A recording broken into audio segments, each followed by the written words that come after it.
kumpulan atau ringkasan lah ya, ringkasan dari kajian kitab Al-Munqidhu Minadh Dhalal. Jadi sedikit ya biografi ya. Jadi latar belakang dari kitab Al-Munqidhu Minadh Dhalal ini tak lain adalah untuk memahami bagaimana perjalanan intelektual dan spiritual Imam Ghazali serta kritik dan solusi yang beliau tawarkan dalam pencarian kebenaran. Hakikatnya ya, hidup ini adalah pencarian kebenaran, ya kan? Pencarian Tuhan, ya kan? Dengan cari gelar, nyari karir, apapun ibadah yang Anda lakukan, pada hakikatnya adalah untuk ketemu dengan Tuhan. Dan Tuhan itu harus didekati dengan kebenaran. Harus kita terus cari terus, ya kan? Artinya apa? Bahwa ketika kita itu berproses mencari kebenaran, disitulah sebenarnya kita berproses menuju Tuhan, teman. Karena tuh endingnya hidup kita kan ingin husnul khotimah tuh. Ya Mbak Mas ya. Husnul khotimah itu apa ya? Ya, kembali kepada Allah dalam keadaan yang baik, itu namanya husnul khotimah, ya kan?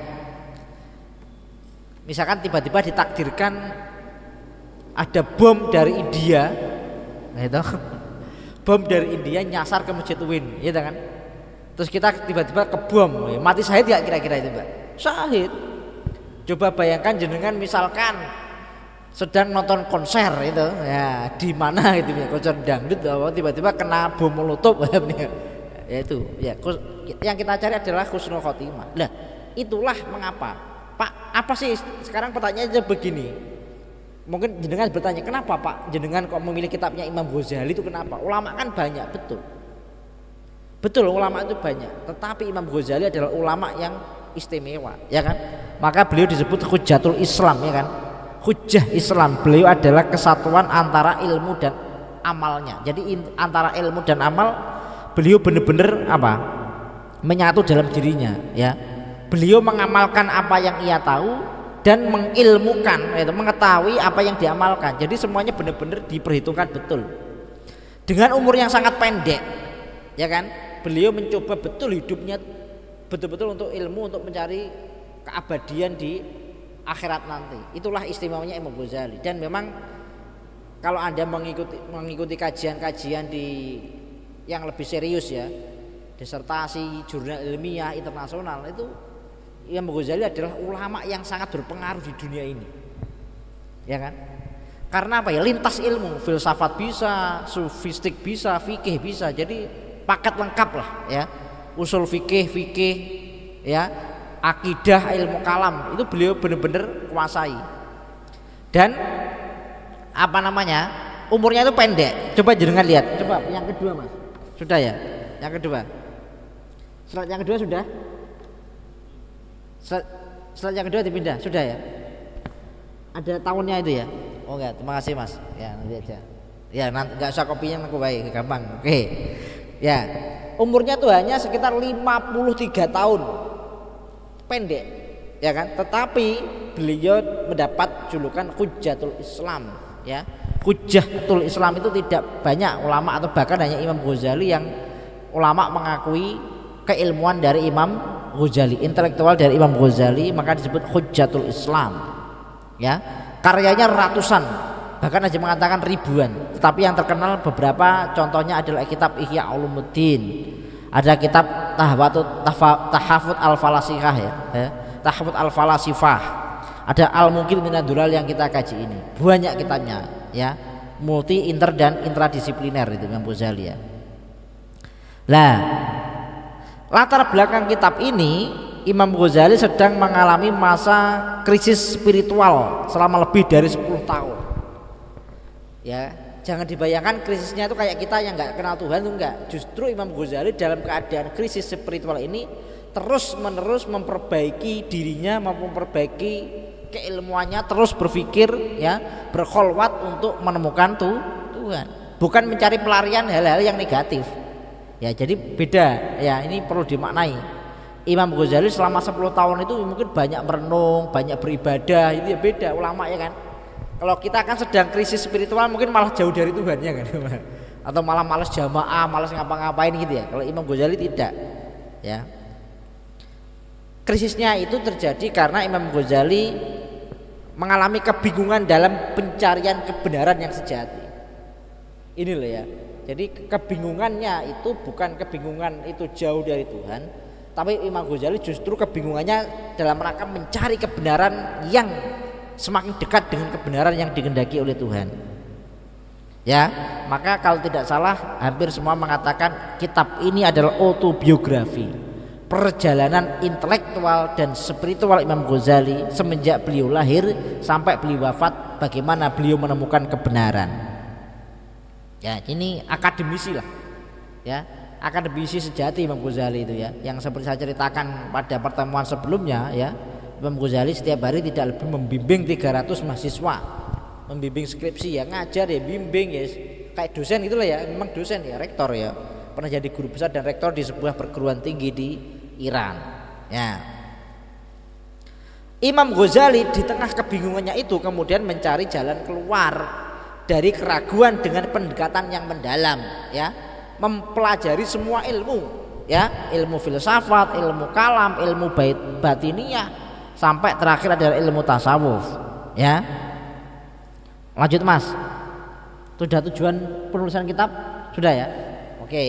Nah ini menceritakan pengalaman pribadi dalam pencarian hakikat, ya, hakikat kebenaran. Pasti saya yakin manusia itu di saat dia sendiri itu pasti berpikir Mas ya. Jenengan arepe turu mau tidur itu pasti berpikir ya. Sedino iki ngopo wae ya. Sing tak lakoni salah apa bener? Itu pasti ada loh ya momennya. Terus besok saya mau ngapain? Ya enggak? Itu pasti ada, itu saya yakin. Kira-kira lulus tahun piro ya? Apa yang bisa saya kerjakan? Apa yang menjadi tanggung jawab saya? Dan seterusnya, ya. Manusia akan bergumul dengan apa yang ia cari pada hidup ini, termasuk Gen Z hari ini, ya kan? Ya, Gen Z hari ini semakin rasa ingin tahunya itu tinggi. Nah, gini. Tapi ya itu tadi ya, tidak diimbangi, kadangkala atau sering tidak diimbangi dengan literasi yang baik, ya kan? Sehingga yang timbul adalah kegundahan, kecemasan dan seterusnya lah. Lah, pada akhirnya di dalam kitab ini Imam Ghazali berada pada satu jalan bahwa ilmu tasawuf adalah ilmu yang mengantarkan Imam Ghazali menemukan kebenaran sejati. Ya, apa tuh Pak tasawuf itu Pak? Sufi itu apa tuh Pak sebenarnya itu ya? Nanti kita akan bahas. Jadi endingnya Imam Ghazali sebenarnya ingin mengatakan bahwa untuk mencari kebenaran yang hakiki orang itu harus melalui jalan tasawuf. Tidak mungkin tidak tanpa jalan tasawuf. Nah, pertanyaannya Mas, Mbak, jalan tasawuf seperti apa yang harus kita tempuh pada era saat ini? Apakah jenengan yang sudah berjamaah tiap hari itu tasawuf? Ya mungkin tidak. Ya kan? Karena tiap hari ya selalu ingat Gusti Allah, ya kan? Mengingat Tuhan, ya kan? Atau mungkin itu bukan tasawuf, ya hanya Pak, itu hanya kebetulan sekarang yang bisa saya lakukan itu Pak, saya tidak memaknai itu tasawuf. Nah ini nanti kita ingin diskusi lebih banyak ke sana ya. Tapi terus Mas terus ya. Langkah pertama yang yang dilakukan Imam Ghazali adalah dengan mengkritik 4 golongan ini. Ya, Pak, kenapa 4? Pak, ya ini adalah hasil hasil dari telaah Imam Ghazali yang mungkin Imam Ghazali hidup pada zamannya. 4 kelompok ini adalah kelompok yang mungkin populer pada zaman Imam Ghazali. Ya, saya memaknai itu ya. Mungkin kalau ada keterangan lain monggo lah. Tapi saya memaknai bahwa 4. Kenapa Imam Ghazali mengklasifikasikan 4 golongan ini dalam mencari kebenaran? Ya mungkin 4 golongan ini adalah yang paling populer pada zamannya. Sebelum kita menjelaskan 4 golongan ini, perlu saya sampaikan ya, Imam Ghazali sudah pada tahap menguasai ilmu dari 4 golongan ini. Ya, baik ilmu kalam beliau pelajari betul sampai hal yang paling tinggi, ya, bahkan sampai bisa mengkritik orang yang ahli ilmu kalam. Filosof juga demikian, ilmu filsafat Imam Ghazali tidak mengkritik filsafat sebelum Imam Ghazali benar-benar menguasai filsafat. Imam Ghazali tidak mengkritik ahli batiniyah atau ini Syiah sebenarnya ya, sebelum Imam Ghazali benar-benar menguasai ilmu pemahaman dari mazhab Syiah. Dan yang terakhir juga sama, Imam Ghazali tidak mengkritik ya tidak menempuh jalan sufi sebelum benar-benar Imam Ghazali mempelajari ilmu tasawuf. Jadi Imam Ghazali mengkritiknya itu benar-benar dengan ilmu yang ingin dikritik, bukan dengan ilmu yang beliau miliki, tapi ilmu yang benar-benar beliau kuasai dari ilmu yang ingin mau dikritik. Beliau tidak ingin mengkritik ilmu kalam sebelum Imam Ghazali menguasai ilmu kalam. Ya ini yang sulit hari ini Mbak ya. Seringkali kita tuh menjustifikasi kebenaran versi kita. Ini loh yang penting itu ya, hati-hati ya. Hari ini kita mudah memberikan komentar, mudah memberikan pernyataan, mudah mengkritik orang lain tapi menggunakan persepsi kita, pengetahuan kita, tidak berdasarkan ilmu yang kita kritik. Contoh misalkan Mas Yuda mengkritik ilmu ekonomi, ilmu Febi itu apa itu? Paling sama saja dengan kapitalis sosialis itu Pak, sama itu Pak, ya kan? Tetapi Mas Yuda tidak belajar ekonomi Islam. Sama, saya mengkritik Mas Yuda, jurusannya apa Mas Yuda misalkan? Komunikasi ya. Pemberdayaan masyarakat itu prodi apa itu misalkan itu. Misalkan contoh itu.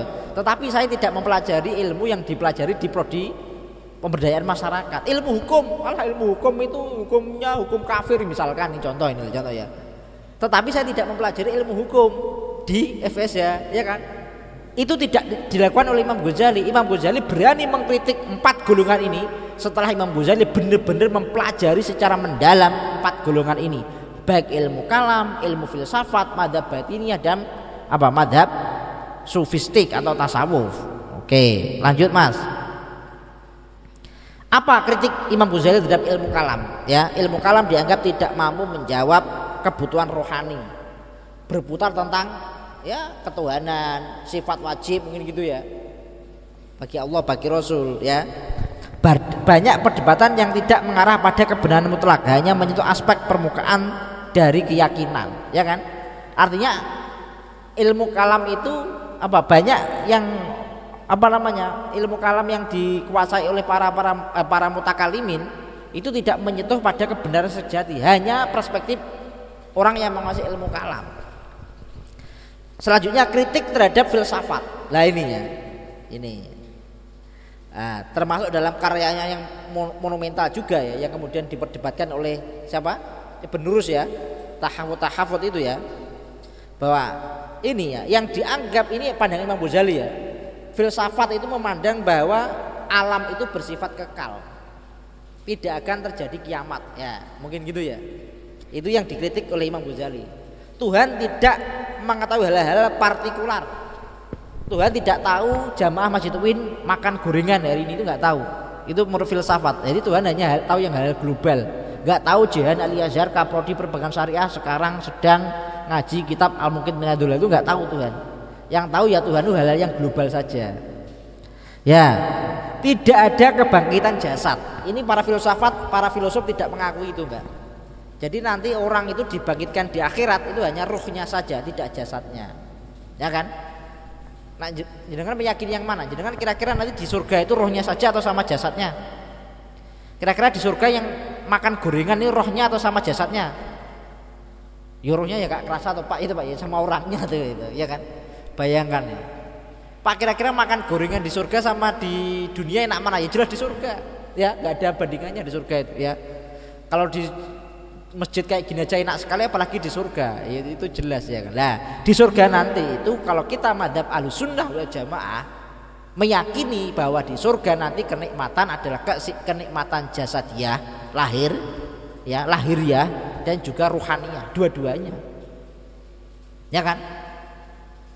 Tidak mungkin hanya salah satu, ya jasad saja atau ruhaniyah saja, dua-duanya. Manusia itu kan ya ada jasad ada ruh ya kan. Oke lanjut Mas. Ya, kritik terhadap mazhab batiniyah mengandalkan penafsiran tersembunyi yang tidak dapat diverifikasi.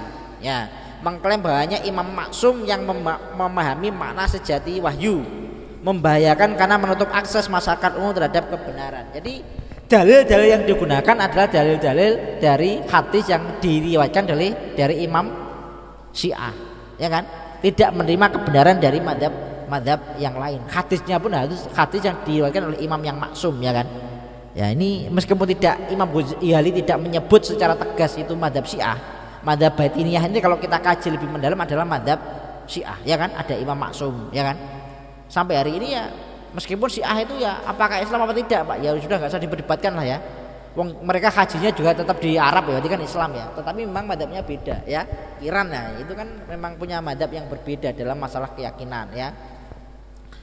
Nah, yang terakhir ya, Imam Ghazali akhirnya pada tahapan apresiasi atau Imam Ghazali menerima bahwa tasawuf adalah jalan yang bisa sampai menemukan kebenaran.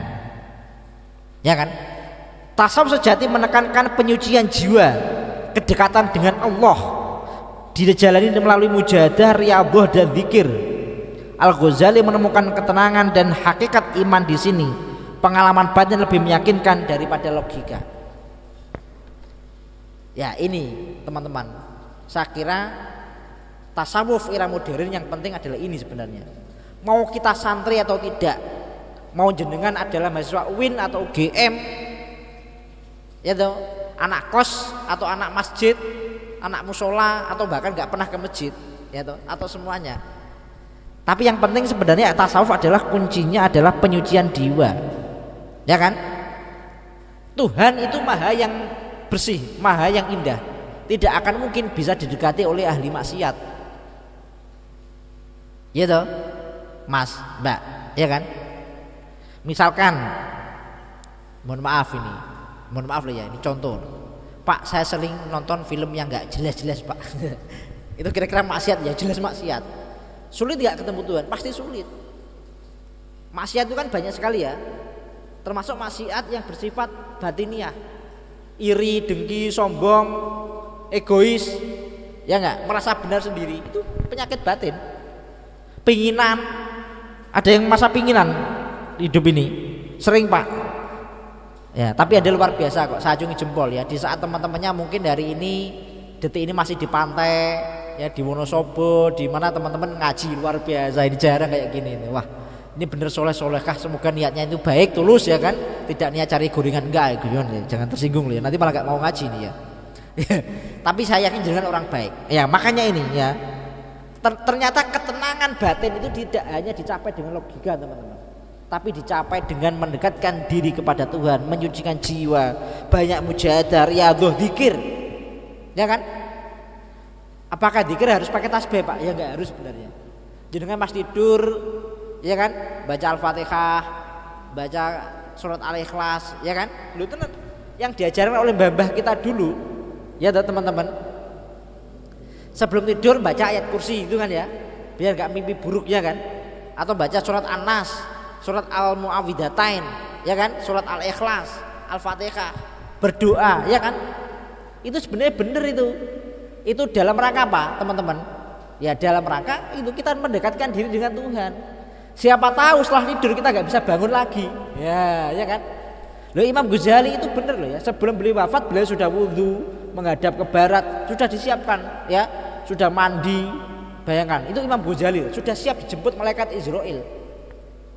Jadi beliau adalah kesatuan antara ilmu dan amal. Ini mengapa kita perlu belajar kepada Imam Ghazali, ya. Selain di beliau itu sudah pada taraf kemapanan ilmu, intelektual, akademisi, beliau juga sudah sampai pada kemapanan spiritual atau religiositas, kemapanan ketuhanan. Ini beliau sudah siap untuk menghadap dengan Tuhan. Ya, beliau benar-benar menghindari hal-hal yang bersifat ya ingin populer, ingin viral, ingin pengikutnya banyak, ya. Gak kayak saya, mungkin dalam hati saya masih pengen loh live Facebook, live YouTube, buat story WA, ya. Wah, sombong sekali itu ya. Mungkin gitu ya, gak apa-apa. Yang penting saya ngaji, saya bukan Imam Ghazali ya. Yang penting tujuan saya baik, ya kan? Nah, kesimpulan kitab, kebenaran tidak ditemukan hanya melalui akal atau perdebatan. Ya.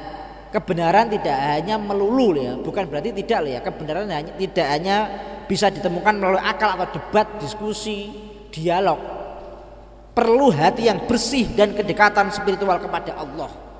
Maka saya sering sampaikan, ilmu apapun yang jenengan pelajari, Mbak, jenengan pelajari biologi, fisika, kimia, ilmu hukum, pokoknya jurusan seuin ya, sastra Arab, sastra Inggris, wis pokoknya ilmu semuanya, Mbak ya. Saintek, Fishum, Febi, dakwah, Fadib, ya semuanya ilmu di fakultas dewi. Yang penting harus membersihkan hatinya bahwa mencari ilmu karena Allah, bukan karena ingin yang lain. Nah ini tasawuf adalah jalan menuju pengenalan sejati kepada Tuhan. Ya betul Pak. Torekoh itu gimana tuh Pak? Mungkin ada yang ikut torekoh ya, ikut mungkin di baiat torekoh apa ya, Saidiliyah atau Satoriyah ya, itu bagus saya kira, ya kan? Jangan-jangan hari ini itu memang kita tuh kering spiritual teman-teman, ya kering. Hari ini kita semakin dimanjakan dengan akal logika, tetapi kita kering batiniah, ya tuh. Hati kita tuh keras, sering marah, sering pinginan karena tidak tersentuh oleh apa nilai-nilai ketuhanan. Nah itu memang harus dianu. Hari ini menjadi penting teman-teman untuk kita lakukan, bagi kita muda ataupun tua. Ya tidak perlu menunggu tua untuk sering jamaah ke masjid ya teman ya. Tidak perlu tua untuk sering zikir ya kan.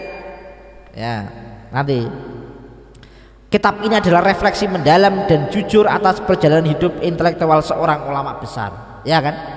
Jadi saya meyakini bahwa kitab ini ditulis Imam Ghazali dengan tidak adanya unsur kesombongan, tetapi benar-benar Imam Ghazali ingin bercerita tentang perjalanan hidupnya untuk menemukan Gusti Allah. Itu yang perlu kita perlu kita pahami bersama. Nah, relevansi kitab untuk saat ini ya, memberi pelajaran penting dalam menghadapi keraguan iman. Ya toh? Mungkin ada yang meragukan ya. Jangan-jangan kita nanti itu dikubur nggak jelas ngapain, ya kan? Kita tidak percaya, orang itu tidak semakin pintar, tidak percaya ada siksa kubur, ada nikmat kubur. Ya itu kan berbahaya tuh Mas, Mbak ya. Orang semakin tipis keimanannya. Padahal kalau kita beriman ya jelas ya, siksa kubur ada, nikmat kubur ada. Tentu siksa kubur itu bagi orang-orang yang di dalam hidupnya banyak maksiatnya, yang tidak diampuni oleh Gusti Allah. Sementara nikmat kubur ya itu bagi orang-orang yang di selama hidupnya mempersiapkan kematian sebaik mungkin. Ya kan, umur gak ada yang tahu tuh Mbak Mas, betul nggak? Umur gak ada yang tahu ya. Bisa saja kita itu ya terserah Gusti Allah ya Mas ya. Kira-kira kita bisa nggak mati besok pagi itu? Ya nggak bisa Pak, saya masih makan gorengan kok Pak. Ya belum tentu. Ya kan, nggak ada yang bisa memastikan kapan kita bisa hidup sampai kapan. Maka penting ini ya, ini Imam Ghazali itu memperingatkan kita ya. Imam Ghazali umurnya muda ya, 53 tahun ya. Apalagi umat Nabi Muhammad, hati-hati. Itu nggak panjang gitu. Rata-rata 60 itu kalau sudah umur 63 lebih itu bonus katanya gitu ya. Sekarang kan penyakit macam-macam ya. Itu orang meninggal di bawah 60 kan banyak tuh Mbak. Memang itu nasnya umat Nabi Muhammad Mbak. Ya, jarang. Kecuali kalau mbah-mbah kita yang hidup di desa itu karena mungkin makanannya teratur, nggak neko-neko, nggak mikir macam-macam, nggak pinginan, umurnya malah panjang-panjang. Kaum urban kayak kita, ya hati-hati, ya Mas. Penyakitnya macam-macam aja. Ya kolesterol, ya cuci darah, ya masih muda-muda kan banyak tuh. Sakitnya mah akut, stres, ya itu banyak, hati-hati. Ya makanya, bahkan katanya penyakit itu ya, katanya orang-orang penyakit itu datangnya tidak hanya dari masalah lahiriah tapi juga batiniah itu. Dia sering grundel, emosi, kurang bersyukur itu sering menimbulkan penyakit ya. Migran ya kan ya Pak ya. Nah itu ya. Mungkin karena Anda kurang bersyukur ya kan. Pinginan itu ya. Lihat media sosial pingin gitu ya. Selanjutnya nggak apa-apa ya Mas. Nggak apa-apa ya. Menjadi warisan penting dalam pendidikan Islam dan tasawuf ya. Relevan di tengah kebingungan spiritual zaman modern, ya kan? Ini loh ya. Ini pentingnya kita ngaji itu gini, Mbak, Mas ya. Ya, kuliah itu penting, baca buku itu penting. Baca artikel itu penting, ya. Itu karena tugas kita sebagai akademisi, kita tidak bisa lepas dari itu ya, menulis ya, membaca ya, mereview. Tetapi jangan kosongkan hati kita dari pendekatan penyucian jiwa kepada Tuhan. Nah ini saya ingin menyampaikan ini Mbak. Ini saya akan hanya membaca beberapa kitab nuplikan yang terakhir dari kitab Imam Ghazali yang mungkin tidak masuk dalam ini. Ini penting ini. Saya mengutip satu paragraf dalam tulisan Imam Ghazali, Mbak. Wa man nadhara fi aqwali Rasulillah sallallahu alaihi wasallam wa ma warada minal akhbari fi ihtimamihi bi irsyadil khalqi wa talattufihi fi jarrin nasi bi anwa'ir rifqi wa latfi ila tahsinil akhlaqi wa islahi dhabil bain wa bil jumlati ila ma yasluhu bi dinuhum wa dunyahum hasolalahu ilmun daruriyun. Ini ya, ketika orang memandang di dalam hadis-hadis Nabi, ucapan-ucapan Nabi, dawuh-dawuh Nabi Muhammad Shallallahu Alaihi Wasallam, dan juga khobar-khobar dan informasi-informasi yang penting terkait bagaimana Nabi memberikan petunjuk kepada makhluknya. Jadi Imam Ghazali ingin menyimpulkan, Mbak, kalau kita ingin ketemu Gusti Allah tidak mungkin tidak melalui kanjeng Nabi, Mbak. Harus melalui Nabi Muhammad Shallallahu Alaihi Wasallam. Maka kita harus benar-benar menelaah apa yang menjadi dawuh Nabi, apa yang telah dilakukan Nabi, apa yang telah menjadi tingkah laku Nabi, ya, sirah Nabi itu kita baca. Kita akan menemukan bagaimana perhatian Nabi, ya, fi timamihi, perhatian Nabi di dalam bi irsyadil khalqi, menunjukkan jalan kebenaran kepada makhluknya, kepada umatnya. Wa talattufihi, kelembutan Nabi, ya kan? Makanya ini penting, konkretnya begini teman-teman. Gen Z hari ini harus membaca sirah Nabi agar tahu bagaimana Nabi itu sangat lemah lembut, sangat mencintai umatnya. Wa talattufihi fi jarin nas, ya, lemah lembut kelembutan Nabi di dalam apa? Di dalam fi jarin nas, di dalam memberikan perhatian kepada manusia, ya, dalam perjalanan hidup manusia. Bi anwa'ir rifqi, dengan bentuk-bentuk kehalusannya, kelembutannya, wal lutfi, dan kelembutan hatinya, ila tahsinil akhlak, untuk memperbaiki moral, untuk memperbaiki akhlak, untuk memperbaiki etika, untuk memperbaiki tingkah laku manusia, wa islahi dzatil bain, dan memperbaiki hubungan antar manusia. Saya yakin kok Nabi itu kalau mungkin di dalam kubur itu Nabi itu menangis, ya, melihat umatnya itu, ya. Kok perang antara Israel Palestina, perang India Pakistan, perang Ukraina Rusia, perang dagang Amerika Cina, ya kan? Itu saya yakin, ya, perang ormas dengan TNI, apalagi macam-macam itu, ya. Ya, karena itu tidak digendaki Nabi. Nabi itu diutus ke dunia ini untuk lila tahsinil akhlaqi wa islahi dzatil bain, ya kan? Untuk memperbaiki moralitas dari makhluknya yang masih belum baik menuju yang baik, dan terjadi antaranya apa? Saling mencintai, saling keterhubungan, keterpautan hati antara manusia. Ya, dalam rangka ilama yasluhu bihi dinuhum wa dunyahum, untuk kebaikan manusia baik dunia dan akhiratnya. Ini yang tidak kita sadari, ya. Boleh jenengan baca teorinya siapapun, boleh, teori barat, teori timur, teorinya pakar barat, pakar timur, ulama barat, ulama timur, intelektual barat, timur, tapi jangan lupa membaca hadis-hadis Nabi, membaca sirah Nabi. Karena kasih sayang Nabi itu tidak bisa kita hitung, tidak bisa kita bayangkan, sangat luas sekali kepada umatnya. Wah, hasolalahu ilmun daruriyun, ya kan? Makanya setiap kitab yang dikarang oleh ulama terdahulu, Mas dan Mbak, itu selalu menyebut sholawat kepada kanjeng Nabi, bentuk penghormatan yang luar biasa ulama kepada Nabi Muhammad Shallallahu Alaihi Wasallam. Hasolalahu ilmun daruriyun, ilmu yang daruri, ilmu yang sangat penting, ya, sangat urgent. Bi anna syafqatahu ala ummatihi, ya, rasa syafaqah, rasa tresno, rasa kasih sayang Nabi kepada umatnya a'dhamu, lebih besar dibandingkan dengan min syafaqatil walidi ala walidihi. Ini pernyataan Imam Ghazali, ya. Kasih sayang Nabi kepada umatnya itu melebihi atau lebih besar daripada kasih sayang seorang bapak atau kasih sayang seorang ibu terhadap anaknya. Gitu, Mbak. Kita sangat meyakini, ya, Mbak, ya, pasti orang tua kita tuh menyayangi kita, betul nggak? Betul nggak, Mas, Mbak? Jangan-jangan ada nggak merasa itu? Bahaya juga ini, ya. Pak, enggak, Pak, orang tua saya itu menelantarkan saya, Pak. Lebih senang saya itu nggak di rumah daripada saya di rumah. Ya, itu jangan perlu, otaknya perlu dicuci dulu itu, ya. Tidak ada orang tua yang tidak mencintai anaknya, ya kan? kalaupun ada 1-2 kasus yaitu error, ada orang tua membuang bayi itu ya error itu ya. Pasti hampir semuanya lah, sampai saya hakul yakin semua orang tua sangat mencintai anaknya. Bahkan orang tua lebih mencintai siapa? Lebih mencintai anaknya daripada dirinya sendiri. Nabi Muhammad itu cintanya kepada umatnya melebihi cinta seorang bapak, melebihi cinta seorang ibu terhadap anaknya. Ya kan? Kesimpulannya apa? Sangat aneh kalau umat Nabi Muhammad tidak mencintai Nabi Muhammad, atau bahkan malas mengenal. Baca sholawat aja hanya malam Jumat sekali tok sholawatan. Ya, saya tidak mengatakan sholawat itu buruk, enggak ya. Sholawat itu baik, minimal bisa meningkatkan rasa mahabbah kita kepada kanjeng Nabi. Tapi tidak cukup dengan hanya sholawatan. Bacalah sirahnya, bacalah sholawat setiap dimanapun dan kapanpun. Sholawat itu tidak harus dalam keadaan suci, ya Mas. Lebih baik suci, kalau enggak pun enggak apa-apa, di jalan baca sholawat, sedang berkendara baca sholawat, jalan kaki baca sholawat. Itu bentuk mahabbah, rasa cinta kita kepada itu pun tidak sebanding cinta Nabi Muhammad kepada kita, ya kan?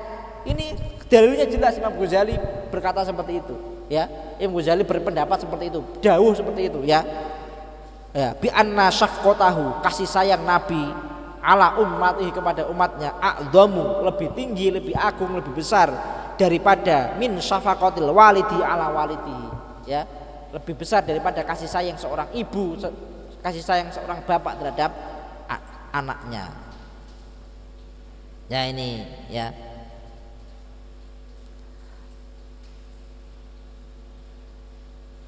Ya ini.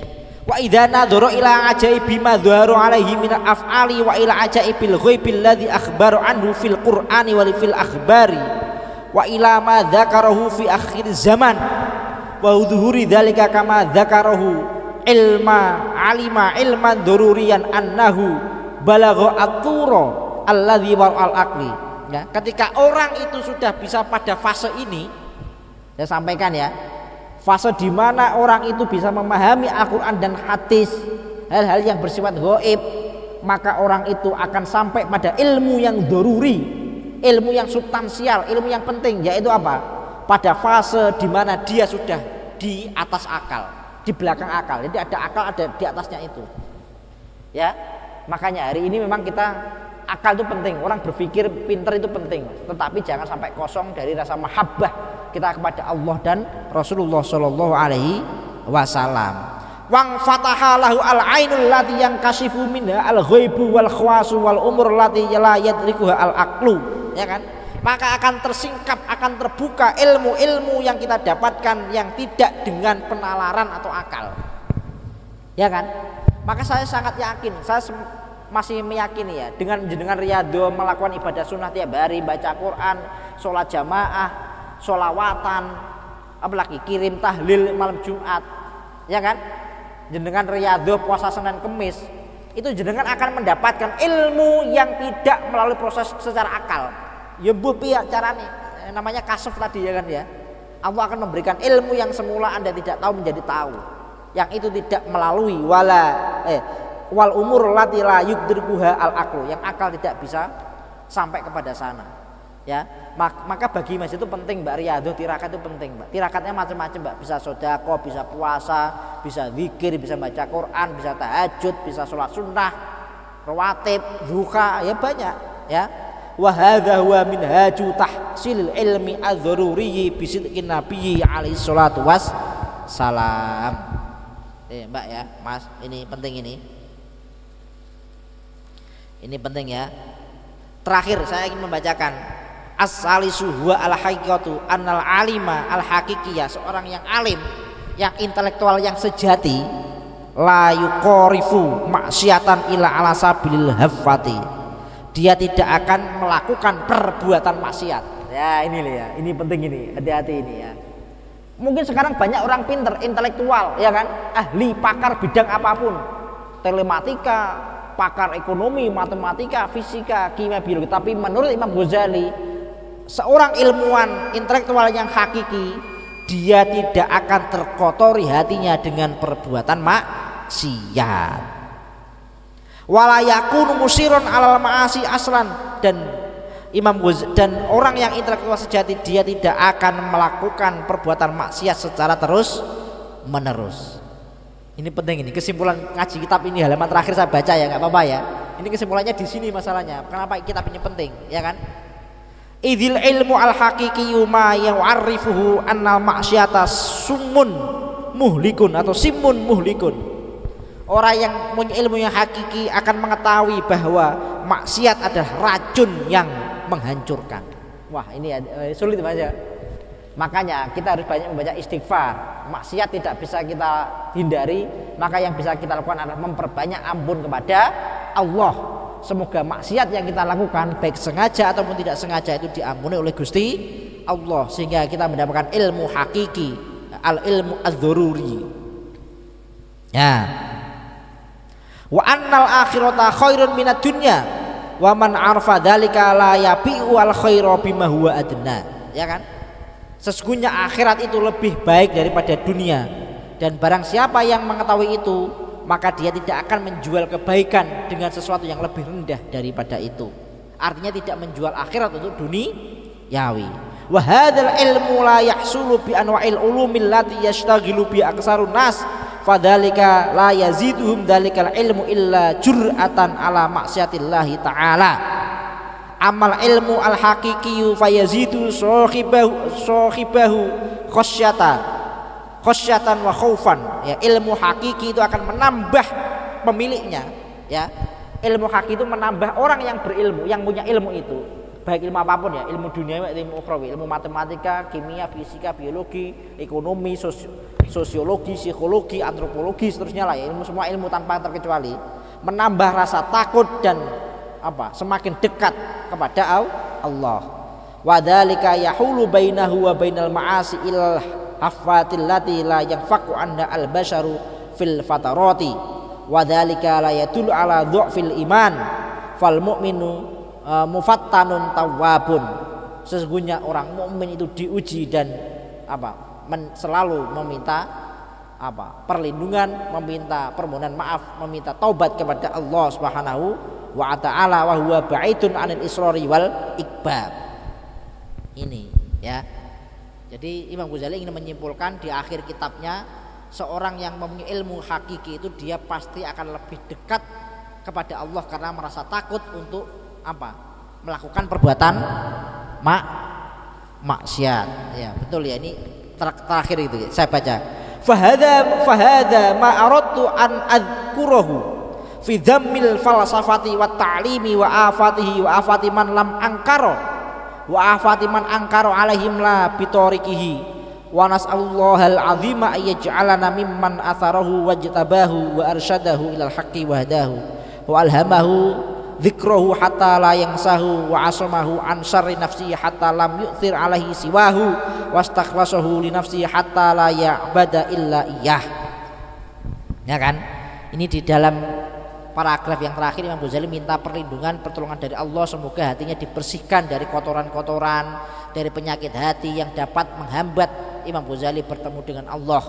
Dan Imam Ghazali meminta hatinya diikhlaskan, hatinya dibersihkan untuk bisa sampai menyembah kepada Allah dan tidak ada yang disembah kecuali Allah. Ya, sebelum tanya jawab saya ingin simpulkan 3 hal, teman-teman. Di dalam mencapai kebenaran sejati kita harus melakukan refleksi secara terus-menerus, berpikir secara terus-menerus, mujahadah, ya, mujahadul fikri, ya, bersungguh-sungguh dalam berpikir, menguasai ilmu dan tidak merasa paling benar atas ilmu yang kita kuasai, ya kan? Yang kedua, jangan melakukan kritik terhadap suatu ilmu kalau kita belum benar-benar menguasai ilmu itu, ya kan? Kalau kita ingin mengkritik sesuatu, kita perkuat literasi, kita perkuat ilmu sehingga apa yang kita kritik sesuai dengan sasaran. Yang ketiga, kita harus membersihkan hati kita dalam mencari ilmu, karena ilmu itu tidak akan bisa berbareng dengan kemaksiatan. Orang tidak akan bisa sampai kepada ilmu adz-dzururi atau ilmu al-hakiki kalau dia masih ada rasa maksiat, kotoran batin yang melingkupi, yang masih menyertai di dalam hatinya. Maka manusia harus selalu untuk bertaubat kepada Allah. Dan yang keempat adalah jangan meninggalkan Nabi Muhammad SAW dalam mencapai kebenaran. Karena Imam Ghazali tegas bahwa mengatakan rasa cinta Nabi Muhammad, rasa welas asih Nabi Muhammad kepada umatnya itu melebihi rasa cinta kasih seorang bapak kepada anaknya. Bahkan dalam satu keterangan teman-teman, karya Syekh Izzuddin bin Abdissalam, beliau berpendapat seperti ini. Kasih sayang Nabi kepada umatnya itu melebihi kasih sayang Nabi atau mencintainya Nabi kepada dirinya sendiri. Itu Nabi Muhammad itu, ya kan? Sulit kan? Jadi kan lebih mencintai diri sendiri atau temannya kira-kira? Ya diri sendiri dulu, ya. Kalau kita sudah enak baru mikirin temennya kan gitu kan rata-rata. Kalau sudah dapat jabatan, dapat kue, dapat harta baru mikirin temennya. Itu Nabi tidak. Nabi justru lebih memilih mencintai, memperhatikan ya umatnya daripada dirinya sendiri. Itu ya dilakukan Nabi. Maka orang tidak akan mencapai derajat ilmu yang hakiki tanpa ada rasa mahabbah kepada kanjeng Nabi. Dikuat aja nggak apa-apa nanti itu. Yang kuatnya itu penting ya. Saya ulangi lagi, ilmu hakiki tidak didapatkan oleh orang yang meninggalkan Nabi di dalam hidupnya, orang yang tidak memperhatikan sholawat, orang yang tidak memperhatikan sirah Nabi, orang yang tidak memperhatikan hadis Nabi, tidak mencintai Nabi, ya hanya melakukan sesuatu yang di luar apa yang dicontohkan Nabi. Itu pasti tidak akan ketemu kanjeng Nabi, ya. Karena kita hari ini bisa menjadi Islam, bisa beribadah, bisa tahu segala hal tentang agama ya dari Nabi Muhammad SAW. Terima kasih. Akhirul kalam. Wassalamualaikum warahmatullahi wabarakatuh.